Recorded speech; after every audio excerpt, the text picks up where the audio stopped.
한국인의 좋은 기질이면서도 또 한편으로는 안 좋은 기질이 하나가 있습니다. 바로 무엇이든지 참지 못하는 거예요. 성급하다는 거죠. 뭐 빠르다는 장점이 있지만 때로는 성급해서 손해보는 것들이 많은 기질 중에 하나입니다.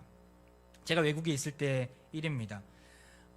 계산대에 갈 때마다 항상 스트레스를 받았어요. 마트에 가서 이제 물건을 사서 계산대에 가면 항상 줄이 길었기 때문에 그러합니다. 오늘은 어디 줄이 짧은가, 짧은 줄을 선택해서 갔는데 아니나 다를까 최소 5분, 10분, 15분씩 막 기다리는 경우가 생겨나더라고요. 저도 한국인이니까 좀 너무 이해가 안 되더라고요. 아니 우리 같았으면 5분만 지나도 막 사람들이 막 난리 쳤을 텐데, 좀 빨리 좀 하라고, 뭐 하냐고 막 난리 쳤을 텐데, 마트에 항의하거나 했을 텐데, 근데 그 사람들은 가만히 있는 거예요. 그대로 기다리는 거예요. 뭐 싱가포르든 아니면 뭐 인도네시아든 말레이시아든 어디든지 그대로 있는 것을 보았습니다. 세워라 내워라 기다려도 단 한 사람도 아무 말 안 하더라고요. 저도 한국인이니까 너무나 성급한 거예요. 그래서 여기 기다리다가 저기가 좀 짧아지는 거예요. 절로 갔다가 저기 또 짧아지는 거예요. 절로 갔다가 왔다 갔다 하다가 결국에는 처음 줄이 제일 빠르더라고요. 그런 경우가 한두 번이 아님을 보게 되었습니다. 여러분 어떻습니까? 여러분 인내를 정말 잘하십니까? 어떤 사람이 인내가 없어서 하나님 앞에 이렇게 기도했다고 합니다. 하나님 저에게 좀 인내를 주십시오. 너무나 부족합니다. 인내를 주십시오. 그런데 나중에 주시지 말고 지금 빨리 당장 이 시간에 인내를 주십시오. 이렇게 기도했다고 합니다. 인내를 달라고 하면서도 인내하지 못하는 자신의 모습을 보게 됩니다. 지금은 인내해야 될 때입니다. 예수님이 말세에 다가올수록 꼭 인내해야 함을 오늘 본문에서 우리에게 말씀해 주고 계십니다. 저는 여러분과 함께 이 말세 시대가 어떠한 징조가 있는지 이 시대를 좀 돌아보면서 우리가 이러한 말세를 어떻게 살아야 되는지, 하나님의 자녀로서 어떠한 믿음을 가지고 살아야 하는지를 함께 나누고자 합니다. 예수님은 아름다운 예루살렘 성전을 보시면서 참 아름답다, 참 놀랍다 감탄해 하시지 않으셨습니다. 그 예루살렘 성전 안에서 아름다운 신앙생활을 하는 종교 지도자들과 이스라엘 백성들이 있었느냐? 아니었어요. 모두가 다 위선되고 타락한 모습이 가득했죠. 그래서 예수님은 심판을 선포합니다. 저렇게 아름다운 예루살렘 성전이 돌 하나에 돌이 남지 않을 정도로 다 무너져 내리고 결국에는 심판 받을 것임을 선포하세요. 말세에 일어나는 일들을 미리 예상하시고 선포하신 것이죠. 사람들은 그 예수님의 심판의 메시지를 듣고 그 일이 도대체 언제 일어나고 있습니까? 라고 물어봅니다. 8절입니다. 예수님이 그 말세에 일어날 일들을 미리 예견하시면서 이렇게 말씀하세요. 이르시되 미혹을 받지 않도록 주의하라. 많은 사람이 내 이름으로 와서 이르되 내가 그라 하며 때가 가까이 왔다 하겠으나 그들을 따르지 말라. 말세에 일어난 일들을 보면서 예수님이 이때에 그 성전이 무너질 것을 예견하시는 거예요. 언제입니까? 거짓 선지자들이 득세하는 시대가 온다라는 거예요. 구약 성경에서 말했던 그 메시아가 나다 혹은 재림 예수다라고 주장하는 자들이 나온 것이죠. 예수님 당시에도 그런 자들이 있었어요. 또한 인류의 역사들을 보면, 교회사를 보면 그러한 자들이 계속해서 등장하고 있음을 보게 되고 한국 교회 안에서도 마찬가지예요. 그런 자들이 최근에도 있지 않았습니까? 코로나로 인해서 수면에 드러났던 이단의 모습들 우리가 보지 않았습니까? 막무가내잖아요. 잘못된 교리를 가지고 신앙생활하는 이단의 모습들, 이만희 신천지의 교주잖아요. 또한 영생교 조희성이라는 교주를 아십니까? 지금 한참 이미 다 좀 없어졌다고 생각했어요. 그런데 아직까지 남아있더라고요. 조희성은 자신이 영생할 것을 예언하면서 재림 예수라는 것을 예언하면서 살았던 인물이에요. 근데 그도 역시 때가 되니까 죽어버렸어요. 그런데도 아직까지 그 조희성이 살아있다고, 살아날 것이라고, 부활할 것이라고 믿는 그 이단을 쫓는 사람들이 남아있는 거예요. 근데 어느 일부 지역에, 한 지역에만 몇 명이 남아있는 게 아니라 전국 곳곳에 그 지부가 있더라고요. 참 놀랐어요. 왜 이러한 사이비들이 나오는 것입니까? 말세이기 때문에 그런 거예요. 마귀는 미혹하는 영이잖아요. 물 안에 떨고 또한 지쳐있고 넘어져 있는 자들을 마귀가 슬금슬금 다가와서 교주를 통해서 그들의 잘못된 신앙을 교육시키고 거짓 예수를, 사이비를 앞장 세우면서 그들을 미혹하게 한 것이죠. 그 가르침에 혹해서 성경 말씀을 잘못 해석하고 거짓 교리를 외치는 사람들을 따라다니는 모습 있지 않습니까? 말세에는 이런 일들이 비일비재합니다. 놀랄 필요가 없어요. 계속해서 그런 일들이 말세 시대를 살아가는 우리에게 보여졌던 모습이에요. 근데 안타깝게도 그 사이비들을 쫓아가는 사람이 일부 어떤 소수의 인원만 있었으면 얼마나 좋겠습니까? 그런데 사람들이 하나님 말씀을 제대로 연구하지 못하고 말씀을 보지 않으니까 그냥 덮어놓고 믿으니까 그들이 말하는 것에 혹해서 따라가는 믿는 자들이 많이 생겨나는 거예요. 신천지도 그렇게 많은 젊은이들이 그 안에 들어가 있는 줄 누가 알았겠습니까? 믿는 자들의 신앙이 흔들리는 시대가 바로 말세인 것이죠. 교주가 죽었는데도 아직까지 그들이 건재하고 있는 모습을 보면 이 말세는 예수님 오실 때까지 진행이 되겠구나라는 것을 보게 돼요. 우리는 더욱더 깨어 있어야 합니다. 내가 복음을 외치는 사람들을 쫓아가는 것이 아니라 하나님께서 무슨 말씀을 하시는가. 교육과 훈련은 그런 부분에 있어서 너무나 중요한 것 같아요. 정 우리 교회가 평신도를 지도자로 세우고 소그룹 중심으로 성숙해가는 교회로서 가정교회와 교육훈련, 제자훈련을 외치는 교회로서 좀 아름답게 건강하게 여기까지 왔어요. 이 사역은 멈추지 않을 것입니다. 담임 목사가 바뀌어도 뭐 사람이 바뀌어도 이 사역은 계속해서 갈 거예요.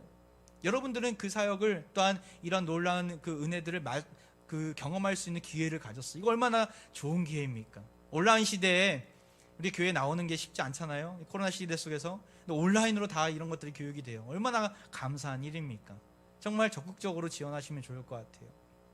그래서 정말 이 말세 시대 속에서 거짓 교리들, 이단들의 사로잡힌 모습이 아니라 하나님 말씀에 예수님만이 나의 주님이십니다 고백하는 믿음의 그 신앙의 모습을 가지고 균형 잡힌 신앙생활을 시작하시는, 또한 균형 잡힌 신앙으로 이 코로나 시대를 이겨나가는 화평의 가족들 되기를 소망합니다. 말세는 이단들로 인해서 우리의 신앙이 흔들릴 수 있는 때입니다. 또한 말세에는 무엇이 흔들립니까? 10절이에요. 또 이르시되 민족과 민족이 나라가 나라를 대적하여 일어나겠고, 뭐예요? 세상 마지막이 가까울수록 전쟁이 잦아진다는 거예요. 보이는 전쟁뿐만 아니라 안 보이는 전쟁도 속합니다. 예전에는 평화협정이나 어떤 불가침 조약으로 인해서 국가 간의, 민족 간의 약속이 철저하게 지켜졌어요. 먹고 살기가 어려워지고 사람들의 마음이 강팍해지면서, 근데 이러한 모든 것들은 무너져 내렸어요. 과거에 맺었던 약속을 깨트리고 칼과 총으로, 무력으로, 또한 돈으로, 물질로, 경제로 밀고 나가는 나라들이 많이 생겨났어요. 보이는 전쟁, 안 보이는 전쟁 속에서 그 소용돌이 안에서 대한민국 여기 갔다 왔다 갔다 하고 있지 않습니까? 최근에 미얀마 사태도 그러합니다. 사실은 2011년에 어간의 민주화가 되고 10년 동안 정말 민주화가 단계별로 잘 진행이 되었어요. 그런데 또 군부가 그 모든 것들을 무시하고 쿠데타를 일으켜서 군부가 장악하게 되는 일이 일어났어요. 지금도 총으로 인해서 많은 백성들이 희생당하고 있는 소식들이 간간히 들리고 있습니다. 분명히 나쁜 일이에요. 근데 나라들마다 놀라운 것은 입장이 다 달라요. 나라들마다 정의를 외치고 또한 질서를 외치지만 다들 다른 목소리를 내고 있는 것을 보게 돼요. 자국의 이익에 따라 움직이는 모습이죠. 윤리와 도덕은 상실한 지 오래이고 국가 간의, 민족 간의 질서와 약속은 흔들려 깨지는 지 오래입니다. 이건 말세에 일어나는 일들 중에 하나입니다. 또 무엇이 흔들립니까? 11절이에요. 곳곳에 큰 지진과 기근과 전염병이 있겠고 또 무서운 일과 하늘로부터 큰 징조들이 있으리라. 뭐예요? 지각을 형성하는 그 지표면은 사실은 안정된 구조예요. 그런데 그런 그 지표면 위에서 우리는 불안해하지 않고 예전 같은 것에서는 땅은 거짓말하지 않아 하면서 안심하고 지구 위에서 잘 살아가고 있었어요. 근데 이런 자라는 질서가 말세 때는 깨진다라는 거예요. 안정된 땅이 흔들리는 지진을 경험하게 되고 기근과 전염병과 하늘의 큰 징조들이 밀려들어 오는 것이죠. 이전에 없었어요. 이전에도 뭐 국지적으로 있을 수는 있었지만 이렇게 전 세계적으로 있지는 않았어요. 더 말세가 가까이 온 것이죠. 아무리 전염병이 있다 하더라도 최근 들어서 이렇게 전 세계적으로 이런 적은 없었는데, 이 하이퍼 커넥티드 초연결 사회, 몇 다리만 건너도 전 세계의 사람들 만날 수 있는 이 세상 속에서 자연재해 앞에 인간은 속수무책임을 보게 됩니다. 물론 백신을 만들어내고 치료제도 만들어내고 이 모든 것들 극복하려고 노력을 하고 있지만 한계가 보입니다. 지진과 전염병, 기근 점점 강도가 더 세져서 인류를 집어삼킬 수도 있는 상황입니다. 말세에 나타나는 이 자연 질서, 모든 것들이 다 깨지고 흔들리는 상황 가운데 있는 것이죠. 마지막으로 말세 때 무엇이 흔들립니까? 16절이에요. 심지어 부모와 형제와 친척과 벗이 너희를 넘겨주어 너희 중에 몇을 죽이게 하겠고, 무엇입니까? 견고하게 생각했던 인간관계가 다 무너진다는 거예요. 이전에 혈연만큼은 흔들리지 않는다고 생각했어요. 피는 물보다 진하다, 우리가 외치지 않았습니까? 그런데 우리가 남이가를 외쳤는데, 하나됨을 외쳤는데, 한국 사회 안에서 혈연과 학연, 지연은 결코 흔들리지 않는 연결망이었는데, 요즘 우리의 삶의 세태가 어떻습니까? 부모와 자식 간에, 부부 간에, 친척 간에, 가족 간에, 친구 간에 모든 관계는 불변하다고 생각했는데, TV만 켜면, 뉴스만 보면 매일매일 흘러나오는 소식들은 이런 관계 속에서 나타나는 범죄 현상들이 많이 있음을 보게 됩니다. 강력한 암울한 강력 범죄가 뉴스를 뒤덮고 있는 것을 보게 돼요. 살인 사기 사건을 모르는 사람보다 아는 사람들에게 많이 일어나는 모습을 보게 되는 것이죠. 돈 앞에 무너지고 이해관계에 따라 무너지는 모습들, 하나님이 맺어주신 부부관계임에도 불구하고 사람들은 더 이상 그것을 인정하려고 하지 않아요. 그냥 내가 좋아서 한 건데 내 마음대로 끊지 뭐. 너무나 대수롭지 않게, 너무나 가볍게 여기는 삶의 모습을 보게 됩니다. 가족 해체 현상은 우리가 쉽게 접할 수 있는 이러한 말세에 드러나는 징조 중에 하나입니다. 계속해서 여러분에게 부정적인 이야기를 많이 했어요. 정리해보자면 모든 것들이 다 흔들린다는 거예요. 모든 온갖 이단들과 사회비로 인해서 신앙생활하는 것들이 흔들리고, 민족과 민족, 나라가 나라를 철저하게 지배하고 이용함으로 인해서 국제 질서와 사회의 정의가 흔들린 지 오래입니다. 자연재해, 이상기온, 전염병, 결코 변하지 않을 것 같은 자연의 질서가 이미 흔들렸다는 증거가 되었어요. 세상 속에서도 모든 인간관계들, 이 인간관계는 전혀 끊을 수 없어 라고 얘기했지만 이미 세상의 논리에 따라 흔들린 지 오래입니다. 이렇게 암울한 현실, 이렇게 암울한 말세를 살아가고 있는 이때 우리가 어떻게 받아들여야 합니까? 나는 문제 없어. 나는 다 온전해. 가족도 좋고 관계도 잘 되어 있고 직장 생활도 그렇고 전혀 흔들림이 없어. 혹시 이렇게 말씀하시는 분이 계십니까? 사실 지금은 그리스도인이라면 어느 누구나 할 것 없이 큰 위기를 경험하고 있는 때입니다. 세상으로부터 큰 어려움을 당하고 있지 않습니까? 교회는 코로나의 온상지야, 교회의 혐오 사상이 가득한 시대 속에 우리는 살아가고 있어요. 방역 대책을 정말 철저하게 준수하면서 예배를 드릴 건 드리면서도 우리가 잘 지키고 있는데 세상 사람들 우리를 이상한 눈으로 바라보고 있지 않습니까? 교회에 나오는 것이 큰 결단, 큰 각오가 아니고서는 나올 수 없는 상황이에요. 모이는 데 힘쓰고 흩어지는 데 힘써야 되는데 이제는 숨어지는 데에 힘써야 되는 상황 아닙니까? 예수님은 이러한 말세 때 일어날 일들, 믿는 자들에게 나타나는 고통을 미리 예견하셨어요. 17절에 나오죠. 또 너희가 내 이름으로 말미암아 모든 사람에게 미움을 받을 것이나. 마지막 때에 교회와 성도들에게 어떠한 핍박이 주어진다는 거예요? 일부 개인으로부터만 그 고난을 받는 게 아니에요. 모든 사람들이 전방위적으로 미움을 준다는 거예요. 우리를 힘들게 한다는 것이죠. 지금 이 세대, 이 사회가 딱 그러합니다. 어디를 가나 내가 교회 예배 드리고 왔어. 어디를 가나 나는 목사입니다. 나는 집사, 권사, 장로입니다 라고 말하는 것은 정말 큰 용기가 필요한 모습이에요. 왜냐하면 색안경을 끼고 우리를 바라보고 있기 때문에 그러합니다. 이토록 고달픈 현실 속에서 믿는 자로서 우리는 고난을 경험하고 있습니다. 이 흔들리는 세상 속에서, 이 미움받는 세상 속에서 우리는 어떠한 모습을 가져야 될 것인가? 18절을 보세요. 우리가 가져야 될 모습을 예수님이 믿음을 알게 해주세요. 너희 머리털 하나도 상하지 아니하리라. 어떤 믿음이에요? 우리를 보호해 주신다는 거예요. 우리를 보호해 주시는 신실하신 하나님의 약속을 믿어야 합니다. 이러한 흔들리는 세상 속에서, 미움받는 세상 속에서 우리가 고통받고 우리가 꼬꾸라질 수밖에 없는 상황 속에서 하나님은 끝까지 우리를 보호해 주신다는 거예요. 왜 머리털이라고 썼을까요? 이 머리털이라는 이 용어는 좀 특이한 표현이에요. 수고와 같아요. 하나님의 보호하심을, 또한 그 보호하심의 완벽함을 강조할 때 이 표현을 종종 쓰게 되는데, 가령 우리 언어에 털끝도 건드리지 못해 라고 하잖아요. 똑같은 거예요. 머리털까지도 세신받은 하나님께서 우리의 털끝 하나도 상하지 않도록 보호해 주신다라는 거예요. 여러분, 이 믿음 가지고 버틸 수밖에 없습니다. 나 혼자 하면, 하나님을 내가 몰랐다면, 아까 우리 권영원 집사님 기도 가운데 나왔는데, 내가 하나님 몰랐다면 우리가 설 수 있었겠습니까? 설 수 없었어요.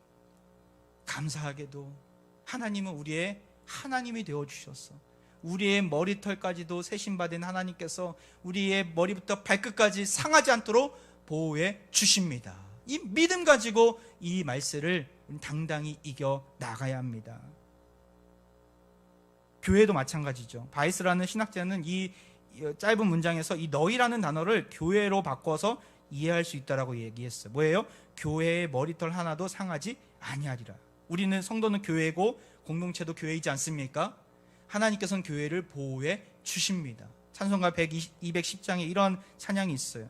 시온성과 같은 교회 그의 영광 한없다.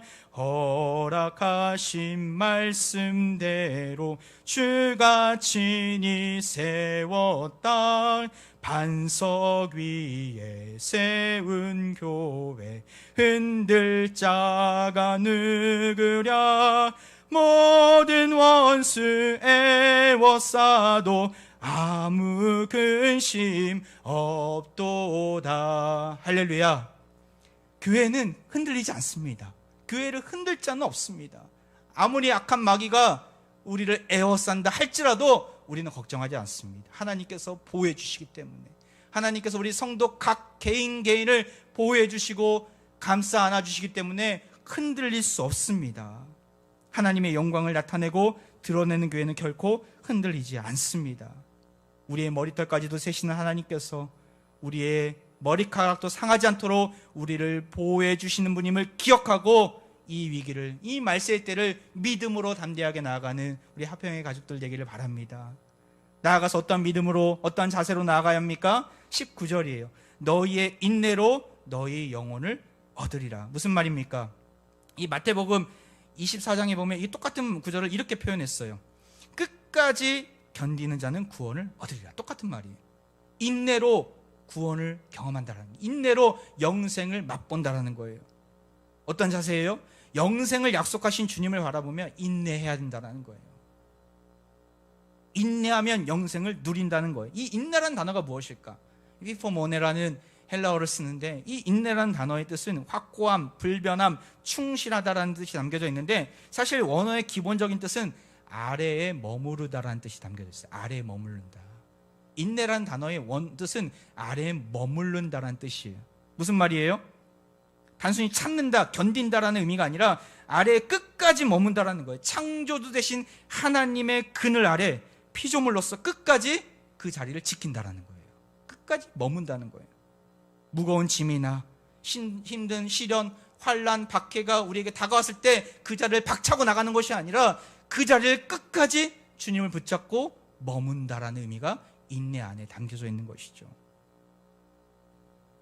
우리가 박차고 나가면 같이 흔들리게 됩니다. 같이 멸망받게 돼요.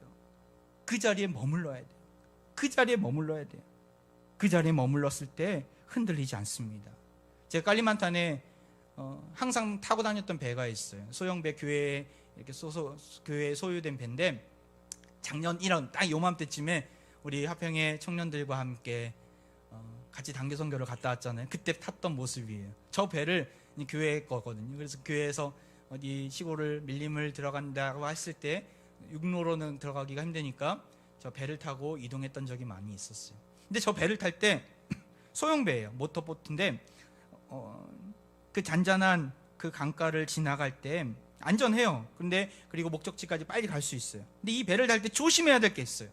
이 배가 어디에 끈으로 묶여서 정박되어 있을 때는 상관없어요. 그런데 정박되지 않고 저렇게 길을 갈 때는 일어서면 안 돼요. 일어서면 안 돼요. 누가 한 명이라도 일어서면 빨리 앉혀야 돼요. 배가 흔들려요. 균형을 잡고 앉아 있어야 배가 흔들리지 않는다는 것이죠.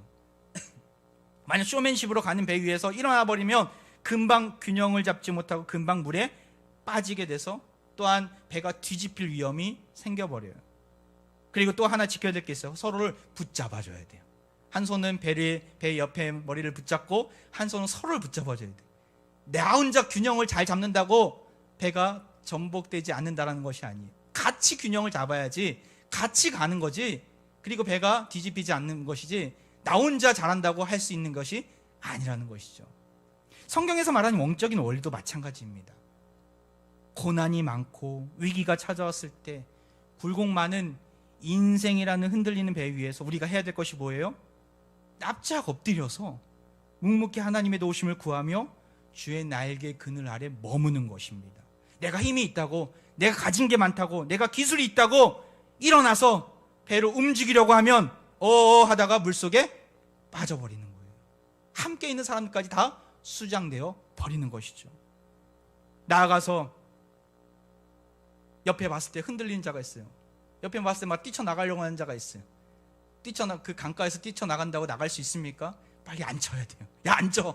소리 지르고 붙잡아줘야 돼요. 흔들리지 않도록 붙잡아줘야 돼요. 한 배를 타고 있는 우리는 전복되지 않고 붙잡아야 살 수 있는 것이죠. 교회 안에서도 마찬가지입니다. 이 코로나 시기 속에서 흔들리는 세상을 바라보면서 이리 왔다 저리 갔다 흔들리는 사람들이 가정교회 안에, 우리의 성도들 안에 있습니까? 붙잡아줘야 돼요. 야, 지금은 여기 있어야 돼. 지금은 뛰쳐나가면 안 돼. 붙잡아야 돼요. 제가 목사로서 제가 해야 될 일이 그것임을 전 이번에 알았어요. 아, 내가 붙잡아줘야 되는구나. 흔들리는 세상을 바라보면서 이래 갔다 저래 갔다 기복이 있는 그런 신앙생활을 하고 있는 성도들을 붙잡아줘야 되는구나. 여러 인생의 어려움을 당하고 위기를 당하고 신음 가운데 있는 성도들에게 말씀을 가지고 기도를 가지고 붙잡아줘야 되는구나. 그게 내가 해야 될 일이구나. 이번에 알았어요. 여러분 어떻습니까? 우리 공동체 안에서 그런 흔들린 자가 있습니까? 균형을 잘 잡고 그를 붙잡아줘야 합니다. 그럴 때 같이 살 수 있습니다. 오늘 본문에서 예수님은 당시 앞으로 다가올 박해의 때를 염두에 두고 말씀하셨어요. 로마 황제로부터 박해를 당할 때 순교 직전까지 배교를 강요받을 것을 아셨던 것이죠. 세상 논리가 그래요. 뛰쳐나와야 너는 살 것이다 라고 얘기를 해요. 하지만 오늘 본문에 그렇습니까? 너희의 인내로 너희의 영혼을 얻으래. 뛰쳐나가면 안 된다는 거예요.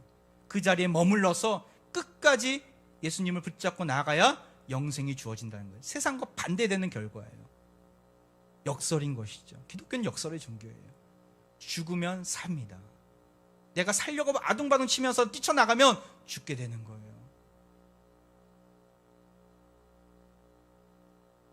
인내하면 결국에는 영생을 얻는 것이죠. 우리 앞에 갈림길이 놓여져 있습니다. 무엇을 선택하시겠습니까? 주님 밖으로, 교회 밖으로 나가시겠습니까? 주님 안에, 교회 안에, 예배 안에 머무시겠습니까? 주님 안에 머물러 있을 때 참 생명이 있음을 기억하시기 바랍니다. 고난의 때, 위기의 시기 속에서 지금은 인내해야 할 때입니다. 우리가 힘으로 할 수 있는 게 있습니까? 아무것도 없더라고요. 연약한 나 자신을 보는 것밖에 없더라고요. 그럼에도 불구하고 주님께서 나의 하나님이 되어주시고 그 따스한 그늘 아래 나를 이끌어 주신, 그 초청해 주시는 그 주님의 손을 붙잡고 머무는 것밖에 없더라고요. 나아가서 회복의 때를 기다리며 손을 잡고 서로를 의지하면서 붙잡아 주는 모습이 우리 안에 있어야 합니다. 그러할 때 우리 모두가 살 수 있는 것이죠. 혹시 이러한 길을 보신 적 있습니까? 놀이동산에 가면 거울에 방이 있어요. 곳을 지나갈 때 막 거울도 온갖 그 사방팔방으로 다 있고, 또한 아래까지 구멍이 뚫려 있어서 막 돌아가는 원통형 그 방도 있더라고요. 그래서 거기를 지나가게끔 재미있게 만들어 놓은 곳인데, 뭐 사방을 보면 어지러워요. 야, 길은 내가 걸어가는 길은 흔들리지 않는데 옆에 사방이 막 흔들리고 막 돌아가니까 나도 막 휘청거리는 모습이 있게 되죠. 이때 흔들리지 않을 수 있는 비결이 무엇인지 아십니까? 바로 멈춰 있는, 내 앞에 서 있는 사람이나 앞에 놓여져 있는 입구를 향해서 앞만 보고 갈 때는 흔들리지 않습니다. 아니면 내가 가는 길을 바라보면서 갈 때는 흔들리지 않습니다. 근데 옆을 보고 하늘을 보고 아래를 봤을 때 막 돌아가고 막 거울이 가득하니까 내가 휘청거리고 흔들릴 수 있는 것이죠. 우리는 누구를 봐야 합니까? 이 흔들릴 수밖에 없는 상황, 말세의 시대 속에서 누구를 봐야 합니까? 히브리서 12장 2절에 이렇게 나와 있어요. 믿음의 주여 또 온전하게 하시는 이인 예수를 바라보자. 할렐루야. 예수님이 누구이십니까? 그는 그 앞에 있는 기쁨을 위하여 십자가를 참으신 분이에요. 부끄러움을 개의치 아니하시더니 하나님 보좌 우편에 앉으셨느니라. 예수님도 인내하셨어요.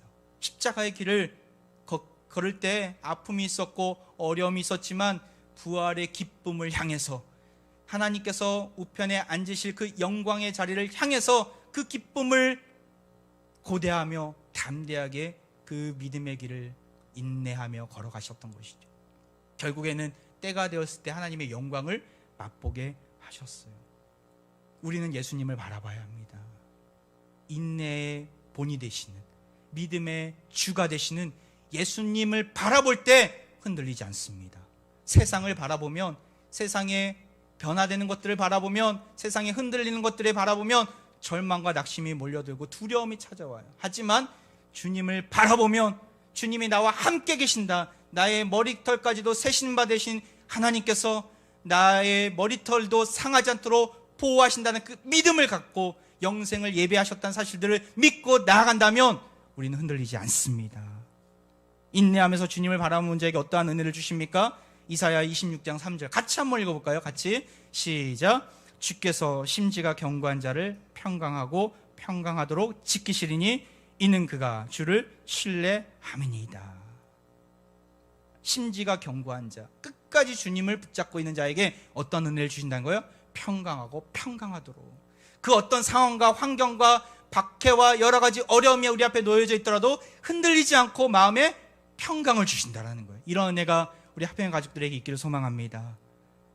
그토록 기다리던 백신이 이번 주에 접종이 시작된다고 합니다. 얼마나 감사한 일입니까? 너무나 감사한 일이에요. 백신은 우리 맞아야 돼요. 이걸 거부하면 너무나 늦어지고 또한 회복의 날도 늦어질 거예요. 맞아야 돼요. 그런데 백신의 효과가 언제까지 지속될는지는 모른다고 하더라고요. 사람마다 다르다고 하더라고요. 어떤 사람은 6개월, 어떤 사람은 1년, 평생 갈 수도 있는데 평생 간다고 얘기하는 학자는 없더라고요. 언젠가는 그 백신의 효과가 면역력이 떨어져서 다시 백신을 맞아야 된다고 하더라고요. 그래도 맞아야 합니다. 우리 주님은 이 땅에 백신으로 오셨어요. 죄의 문제를 단번에 한 번에 해결해 주셨어요. 예수님이 불충분해서 다른 사람을 믿을 필요가 있습니까? 믿을 필요 없어요. 단 한 분, 오직 한 분 예수 그리스도를 내 마음에 영접하면, 예수님께 믿음의 뿌리를 내리면 죄에서 우리를 해방시켜 주십니다. 고난에서 벗어나도록 인도해 주십니다. 우리를 영원토록 지켜주시는 그 예수님을 바라보며 영생을 선물로 주신 예수님께 감사하면서 이 말세의 때에 주님만을 의지하며 담대하게 나가는 우리 하평의 가족들 되기를 주의 이름으로 축원드립니다.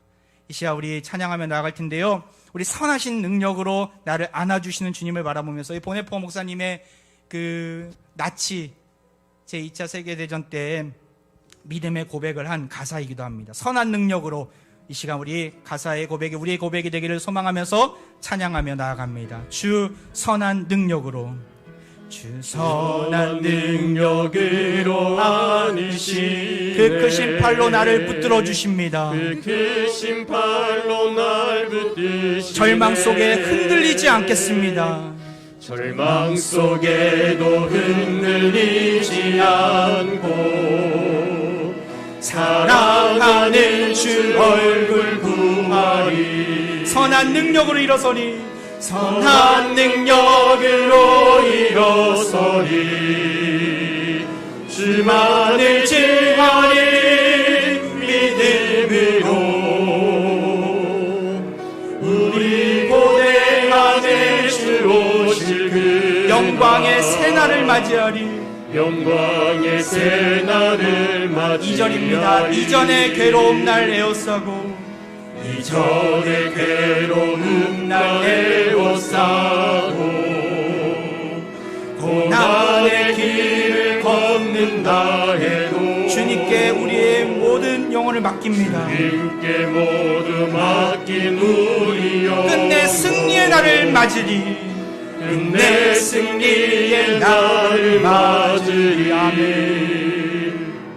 선한 능력으로 일어서리. 주만을 지하리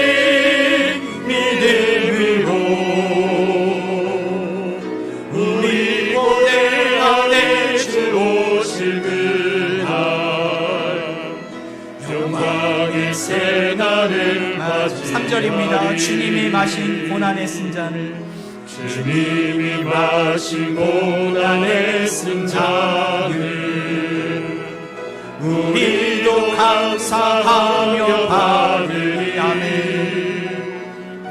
주님의 남은 고난 채워가며 예수와 복음 위에 살겠습니다. 예수와 복음 위에 살리며 선한 능력, 손 들고 찬양할까요? 선한 능력으로, 선한 능력으로 일어서리. 주만을 지하리 믿음으로. 아멘. 우리 고대 안에 주 오실 그 영광의 새날을 맞이하리. 영광의 새날을 맞이. 다시 한번 찬양합니다. 선한 능력으로 일어서리. 선한 능력으로 일어서리. 주만을 지하리 믿음으로. 아멘. 우리 고대 안에 주 오실 그 승리의 새날을 맞이하리. 승리의 새날을 맞이하리. 기도합니다. 여러 말세의 징조로 흔들리는 이 세대 속에서 주님만을 섬기며 나아가겠습니다. 머리털 하나도 상하지 않도록 우리를 보호하시는 그 신실하신 하나님의 약속을 의지하오니 우리를 평강의 평강으로 지켜 주옵소서. 영생을 약속하신 주님의 말씀 아래 머물면서 참고 견디며 인내하게 하셔서 주님이 허락하신 승리의 날을 맛보게 하옵소서. 코로나 팬데믹 시대 속에서 화평공동체가 하나님 나라의 위대한 일을 이루는 거룩한 공동체로 쓰임받게 하심을 감사드립니다. 이렇게 함께 모여 예배드리게 하심도 감사드립니다.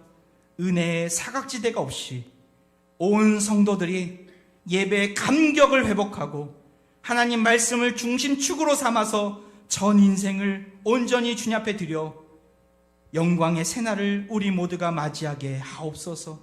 승리의 날을 소망하오니 속히 코로나의 어두움이 물러가고 화평가족 모두가 모든 인생의 문제가 해결되는 역사를 보게 하시고 하나님의 영원한 통치를 삶 속에서 놀랍게 경험하게 하옵소서.